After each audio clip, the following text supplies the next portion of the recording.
Oke, kita bakal bongkar habis-habisan laporan terbaru dari The Fed. Katanya sih mereka cuma bakal potong suku bunga 1 kali. Tapi, apa ceritanya sesederhana itu? Jawabannya ternyata jauh lebih rumit. Dan ini bisa jadi penentu nasib portofolio kamu ke depannya. Langsung aja ke intinya ya. Jadi The Fed janjiin bakal ada 1 kali pemotongan suku bunga tahun ini. Pertanyaannya, emang kita bisa percaya gitu aja? Atau jangan-jangan ada sesuatu yang mereka sembunyiin di balik angka-angka resmi itu? Nah, di bagian pertama ini, kita bakal bedah keanehan yang paling besar. Janji potong suku bunga sekali versus data ekonomi di lapangan yang sebenarnya sama sekali nggak mendukung janji itu. Siap-siap ya, ini bakal seru. Ini dia nih, angka keramatnya. Yang kelihatannya simple, tapi sebenarnya jadi sumber semua drama ini. Menurut dokumen The Fed di bulan Maret, mereka cuma janji 1 kali potong suku bunga sebesar 25 basis poin untuk sisa tahun ini. Kelihatannya jelas kan? Nah, disinilah kejanggalan pertama mulai muncul. Sekarang, coba deh lihat tabel ini. Ini perbandingan proyeksi The Fed dari Desember tahun lalu sama yang terbaru bulan Maret. Lihat baik-baik deh, proyeksi pertumbuhan ekonomi atau GDP itu malah naik. Dan yang lebih gila lagi, proyeksi inflasi PCE, ini patokan utama yang paling dipantengin The Fed, itu melonjak tajam dari 2,4% ke 2,7%. Jadi, ayo kita pakai logika bareng-bareng. Ekonomi diprediksi makin ngebut, inflasi juga diperkirakan makin tinggi, tapi kok The Fed malah mau potong suku bunga? Ini kan rasanya kayak mau nyiram bensin ke api yang udah nyala. Jelas, ada sesuatu yang nggak sinkron di sini. Inilah misteri pertama yang harus kita pecahkan. Buat nemuin jawabannya, kita harus jadi detektif dan nyelam lebih dalam ke dokumen The Fed. Alat utama kita namanya dot plot. Anggap aja ini kayak contekan rahasia yang nunjukin prediksi tiap petinggi The Fed soal arah suku bunga ke depan. Dan boom! Lihat deh diagram ini. Ini nunjukin kalau The Fed itu lagi pecah kongsi, benar-benar terbelah jadi 3 kubu besar.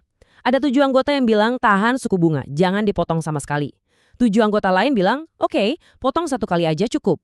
Terus ada 5 anggota yang lebih dovish, mereka mau potong 2 kali atau bahkan lebih. Ini bukan kesepakatan, ini tuh perang dingin di dalam bank sentral paling kuat di dunia. Nah, yang lebih penting lagi, sentimennya ini lagi bergeser loh. Kalau kita bandingin sama bulan Desember, sekarang itu makin banyak anggota yang condong ke arah menahan suku bunga lebih tinggi, atau istilahnya jadi lebih hawkish. Jadi meskipun angka resminya masih 1 kali potong, arus di bawah permukaan sebenarnya lagi bergerak ke arah sebaliknya. Ini sinyal tersembunyi yang krusial banget. Dan ini puncaknya. The Fed sendiri secara nggak langsung ngakuin risikonya. Mereka bilang risiko pertumbuhan ekonomi itu cenderung turun, tapi risiko inflasi malah cenderung naik. Inilah resep klasik buat stagflasi, mimpi buruk buat ekonomi, di mana harga-harga naik terus tapi ekonomi malah mandek. Seolah-olah semua ini belum cukup ribet, dengan The Fed yang lagi galau dan ada bayang-bayang stagflasi, panggungnya jadi sempurna buat seorang game changer. Ada satu wild card yang bisa mengubah total permainan. Calon ketua The Fed yang baru, Kevin Warsh. Dan dia datang dengan filosofi yang benar-benar beda. Para analis nyebut filosofinya ini doktrin Warsh, dan bisa kita pecah jadi 3 pilar utama. Pertama, dia itu hawkish soal neraca. Artinya dia mau ngeringin neraca The Fed secara agresif, atau QT. Ini bisa menekan harga aset. Kedua, dia justru dovish soal suku bunga. Dia siap banget motong suku bunga kalau ledakan produktivitas dari AI benar-benar terbukti. Dan yang ketiga, dia nggak suka kebijakan yang lambat dan gradual ala Powell. Dia mau The Fed itu reaksinya cepat dan tegas.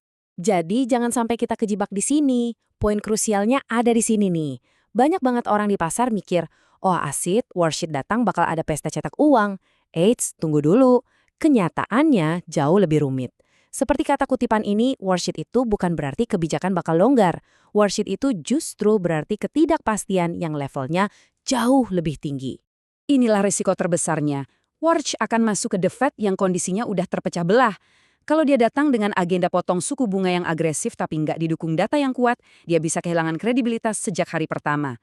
Hasilnya, The Fed bisa mengalami deadlock, macet total, dan nggak bisa bikin keputusan efektif sama sekali.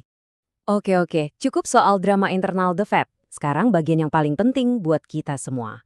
Apa artinya semua ini buat portofolio kita? Yuk kita lihat dampaknya secara spesifik ke emas, Bitcoin, dan saham-saham teknologi di Nasdaq. Nah, ini dia rangkuman tarik-menarik antara sentimen bullish dan bearish buat tiap aset. Buat emas, sisi positifnya itu inflasi yang lengket. Tapi sisi negatifnya, QT yang agresif bisa menekan harganya. Buat Bitcoin, skenario soft landing itu bagus banget. Tapi likuiditas yang ketat bisa jadi penghalang utama. Dan buat Nasdaq, narasi AI itu jadi bahan bakar utamanya. Tapi inflasi yang tinggi bisa menekan valuasinya. Setiap aset ini benar-benar lagi di ujung tanduk. Bisa jatuh ke sisi mana aja, tergantung langkah The Fed selanjutnya. Oke, setelah kita analisis semua variabel, mulai dari data yang aneh, The Fed yang pecah kongsi, dan si wildcard Kevin Walsh, semuanya ini mengerucut ke 4 kemungkinan skenario akhir untuk tahun ini. Mari kita sebut aja ini di Endgame Matrix. Ini dia, peta masa depannya. Skenario A, Walsh agresif dovish, produktivitas AI meledak, inflasi turun, The Fed motong suku bunga 3-4 kali. Semua aset berisiko bisa rally gila-gilaan. Skenario B, sesuai proyeksi. Soft landing berhasil, The Fed potong sekali, pasar naik wajar. Ini skenario yang paling banyak dipercayai orang. Skenario C, deadlock FOMC. The Fed macet, nggak ada pemotongan suku bunga, pasar bakal datar atau koreksi dikit. Dan skenario D yang paling ditakuti, stagflasi. Krisis energi bikin inflasi meroket, The Fed terpaksa naikin suku bunga. Ini bakal jadi bencana buat Bitcoin dan Nasdaq, meskipun emas bisa jadi primadona di sini. Nah, sekarang pertanyaannya, buat kalian semua, dari 4 skenario ini, mana yang menurut kalian paling mungkin kejadian? Apakah kita bakal lihat rally besar-besaran di skenario A, atau justru kita harus siap-siap menghadapi mimpi buruk stagflasi di skenario D? Gak ada yang tahu pasti, tapi dengan ngerti semua kemungkinan ini, setidaknya kita bisa lebih siap. Coba, tulis prediksi kalian di kolom komentar di bawah.